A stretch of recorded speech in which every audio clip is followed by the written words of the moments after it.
Hello everyone, मैं प्रतिभा चौहान हमारे YouTube channel target for IQ में आप सभी का स्वागत करती हूं। आज के इस वीडियो में हम बात करने वाले हैं एमपी के लिए कुछ स्पेशल पॉइंट्स की। ठीक है, देखिए एमपी सिविल जज का एग्जाम होने वाला है। आप सभी ने फॉर्म भर दिया होगा। जैसा कि आप सभी जानते हैं, बिहार की परीक्षा हो चुकी है और एमपी के लिए अब लग जाएगी। जिन्होंने भी फॉर्म भरा था उन्हें टाइम वेस्ट करने की जरूरत नहीं है। ये चीज मैं आपको पहले भी बता चुकी हूँ कि डिसाइड कर लो कि देना है या नहीं देना। उस चीज में भी डिसाइड करने में 10-15 दिन बाद आप टाइम लगाते हो, वो चीज आपका टाइम वेस्ट ही करती है, कंफ्यूजन की सिचुएशन। ठीक है, तो एमपी का फॉर्म जिसने भी भरा है उनके लिए ये वीडियो बहुत ही कारगर होगा, बहुत ही लाभप्रद होगा। और जो एमपी के अलावा भी देना चाहते हैं, जहां पर भी transfer of property act exam में आ रहा है, उनके लिए भी ये वीडियो बहुत ही इंपॉर्टेंट रहने वाला है। तो चलिए हम स्टार्ट करते हैं। आज की वीडियो में हम देखने वाले हैं ट्रांसफर ऑफ प्रॉपर्टी एक्ट के डॉक्ट्राइन्स में। उसमें बहुत सारे डॉक्ट्राइन्स होते हैं, तो इसमें मैंने मेन डॉक्ट्राइन को कवर करने की कोशिश की है। ये है पार्ट 1। इसके अलावा भी कुछ प्रिंसिपल्स बच जाते हैं, 4-5 और डॉक्ट्राइन्स है, वो मैं आपको पार्ट 2 लेकर आऊंगी, वरना वीडियो बहुत ज्यादा लेंदी हो जाएगा। ये ऐसे डॉक्ट्राइन है जो कहीं ना कहीं एग्जाम में जरूर पूछ जाते हैं। सबसे पहला जो है, नेमो डेट क्वाड नॉन हैबिट, no person can give better title than he has himself possess. इसका मतलब होता है कि आपके पास जिस चीज का टाइटल है तो आप ही दे सकते हो, उसके अलावा आप किसी अन्य व्यक्ति को बेटर टाइटल, आपसे अच्छा हक अधिकार किसी उसके पास नहीं हो सकता जिसके पास टाइटल है। ठीक है, तो ऐसा कौन सा सेक्शन बात करता है ट्रांसफर ऑफ प्रॉपर्टी एक्ट का? वो है सेक्शन नंबर 7। सेक्शन नंबर 7 बात करता है कॉम्पिटेंट टू ट्रांसफर, कौन ट्रांसफर कर सकता है? तो जिसके पास टाइटल है वही ट्रांसफर कर सकता है। नेक्स्ट आता है doctrine of rule against perpetuity. ये आप सभी जानते हैं, इतनी बार क्वेश्चन एग्जाम में आया हुआ है, रूल अगेंस्ट परपेचुटी। तो ये हो जाएगा हमारा सेक्शन नंबर 14 से रिलेटेड है। ये तो आपको याद रखना ही रखना है। एमपी में कम से कम 2 से 3 बार, यूपी में ये आरजीएस में आया हुआ है, यूपी में आया हुआ है, एमपी में आया हुआ है, बिहार में आया हुआ है। ठीक है, काफी ये क्वेश्चन पूछा गया है बार बार। डॉक्ट्राइन ऑफ एक्यूमुलेशन का जो सिद्धांत है वो है सेक्शन 17 में। अभी जो बिहार की परीक्षा हुई है उसमें एक मैच का क्वेश्चन आया था, आपको मैच करना था, है ना? तो इधर एक तरफ डॉक्ट्राइन्स लिखे हुए थे और एक तरफ उनके सेक्शंस लिखे हुए थे, तो उनमें एक ये भी था। ठीक है, सेक्शन 17। नेक्स्ट आता है डॉक्ट्राइन ऑफ साइप्रस, जो होता है ट्रस्ट से रिलेटेड होता है। मतलब ट्रस्ट का जो था उससे एक लैंडमार्क केस आया था, वहां से इस डॉक्ट्राइन का उद्भव हुआ था, ट्रस्ट के मैटर से। ठीक है, तो वो आता है आपका सेक्शन 18 एंड 26 डील करते हैं इस डॉक्ट्राइन से। डॉक्ट्राइन ऑफ साइप्रस आपको कहाँ कहाँ देखने को मिलता है, आप मुझे कमेंट बॉक्स में भी बता सकते हैं, उसके बाद मैं आपको आंसर बताऊंगी। फिर आता है कंडीशनल ट्रांसफर, सेक्शन 25 के अंदर है ये। फिर आता है condition president 26 and condition subsequent, that is section 29। Okay, next आएगा आपका डॉक्ट्राइन ऑफ एसिलरेशन। ये भी उस क्वेश्चन में जो बिहार में अभी हुआ था उसमें आया हुआ था, 27। Doctrine of election 35। ये मेंस के पर्सपेक्टिव से आपके बहुत ही ज्यादा इंपॉर्टेंट क्वेश्चन बनता है यहाँ पर, डॉक्ट्राइन ऑफ इलेक्शन का। जब मैं कॉलेज में पढ़ाती थी तो मुझे एक किस्सा याद आ रहा है। जब बच्चे तुक्का लगाते हैं ना, तो ये डॉक्ट्राइन ऑफ इलेक्शन का मैंने क्वेश्चन दिया तो उनको नहीं आया या नहीं पढ़ा होगा, तो वो लिख कर आए वो वाला इलेक्शन, जो लोकसभा और उसके चुनाव होते हैं विधानसभा के, उनके लिख कर आए।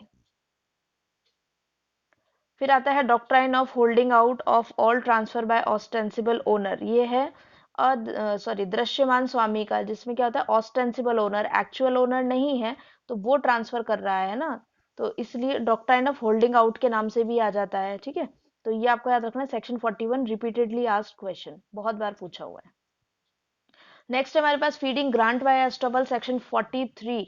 Very very very important. कई बार सिंपल एस्टॉबल से भी पूछ लेते हैं, फीडिंग बाय ग्रांट एस्टॉबल से भी पूछ लेते हैं, तो आपको ध्यान रखना है। और एक चीज और याद रखनी है, जो भी कोई मेंस की तैयारी कर रहे हैं वो एस्टॉपल ये वाला और ये वाला समझ गए। ये वाला कौन सा एस्टॉपल है? ये है इंडियन एविडेंस एक्ट में। ठीक है, इंडियन एविडेंस एक्ट में जो एस्टॉपल है उसमें और इसमें टीपीए के एस्टॉपल में क्या डिफरेंस है, क्या सिमिलरिटी है, क्या कहना चाहते हैं, वो तैयार करना बहुत जरूरी है। नेक्स्ट है doctrine of lis pendens, very very important. इसमें बच्चों को बहुत ज्यादा जो है गलत थ्योरी बना रखी है कि ट्रांसफर नहीं कर सकता, ट्रांसफर कर सकता है, बट उसके जो कॉन्सिक्वेंसेज होंगे, रिजल्ट होंगे डिसीजन के, कोर्ट के डिसीजन के ऊपर आपका ट्रांसफर क्या है, डिपेंड करता है। अगर डिसीजन फेवर में आया तो ट्रांसफर वैलिड है, और फेवर में नहीं हुआ डिसीजन तो आपका ट्रांसफर चेंज हो जाएगा, सॉरी, आपका ट्रांसफर वॉइड हो जाएगा। नेक्स्ट आता है डॉक्ट्राइन ऑफ फ्रॉडुलेंट ट्रांसफर की बात करता है सेक्शन 53। इसमें हमेशा याद रखना, फ्रॉडुलेंट ट्रांसफर करने के लिए अगर आपने ट्रांसफर किया है प्रॉपर्टी, तो उसका जो रिजल्ट होगा वो वॉइडेबल होगा। क्या होगा? वॉइडेबल होगा, ना कि वॉइड। ये मैं इसलिए बता रही हूँ क्योंकि आरजेएस में क्वेश्चन आया था और बच्चे फ्रॉडुलेंट ट्रांसफर को देखते हुए वॉइड टिक करके आए थे, जो कि उनका गलत था। वहां स्पेसिफिकली मेंशन है वॉइडेबल। ठीक है। प्री के लिए आपको बहुत छोटी छोटी माइनर माइनर चीजों का ध्यान रखना होता है, क्योंकि एक एक नंबर का सवाल है। पता नहीं किस पॉइंट से वो लोग नेगेटिव नॉट लगा लगा के क्वेश्चन बना देंगे और आपका गलत हो जाएगा। Doctrine of part performance section 53A। Next आता है doctrine of marshalling by subsequent purchaser. देखिए ये वाला क्वेश्चन अभी बिहार में थोड़ा ट्विस्ट करके पूछा गया था। किस तरह से? मार्शलिंग दो जगह होती है। एक तो होता है परचेजर के द्वारा, ठीक है, वो है सेक्शन 56। दूसरा आता है सिक्योरिटी मार्शलिंग, है ना, वो कहाँ है? सेक्शन 81, जो कि किसकी बात करता है?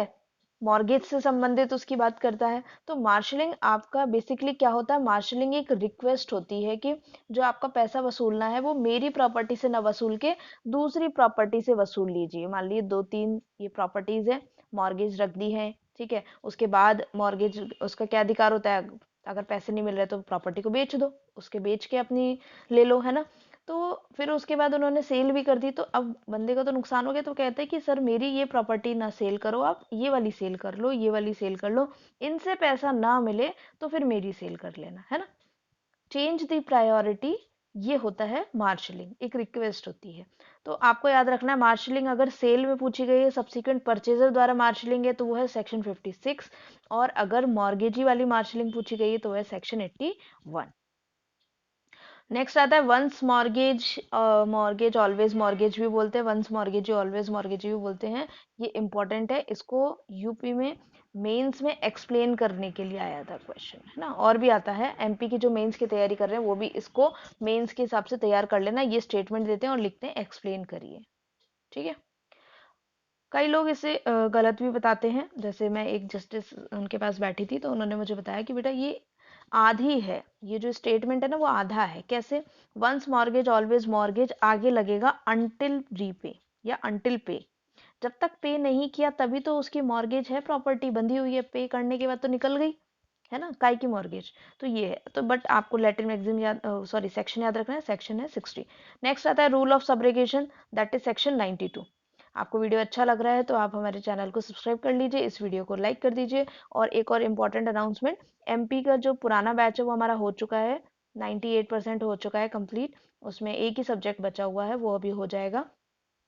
तो हम नया बैच अनाउंस कर रहे हैं 12 दिसंबर। देखिए कितनी अच्छी डेट है, 12/12, ठीक है। टाइम वेस्ट करने की जरूरत नहीं। काफ़ी बच्चे जो पेंडिंग पर थे कि हम नए बैच से ही ज्वाइन करेंगे, क्योंकि उसमें पुराने में मटेरियल बहुत ज़्यादा हो जाता है, तो वो आप ज्वाइन कर सकते हैं। 12 तारीख से हमारा बैच स्टार्ट हो रहा है। एमपी के लिए फुल लॉ कोर्स भी है, वो ज्वाइन कर सकते हैं। ओनली लोकल अगर किसी को करना है, कि किसी ने मेजर मुझसे पढ़ा हुआ है तो उसे लोकल करना है, वो भी कर सकता है।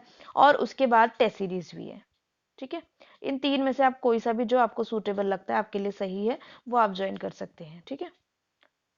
नेक्स्ट आता है हमारे पास redeem up and foreclosure down. ये है section 91 and 94। Very very very important. यहाँ से बच्चे इतना कंफ्यूज होते हैं। जब आप मेरे लेक्चर्स लेंगे, अंदर पढ़ेंगे पेड ग्रुप में, तो मैं आपको इसको डिटेल में बहुत अच्छे से एक्सप्लेन करूंगी, ठीक है।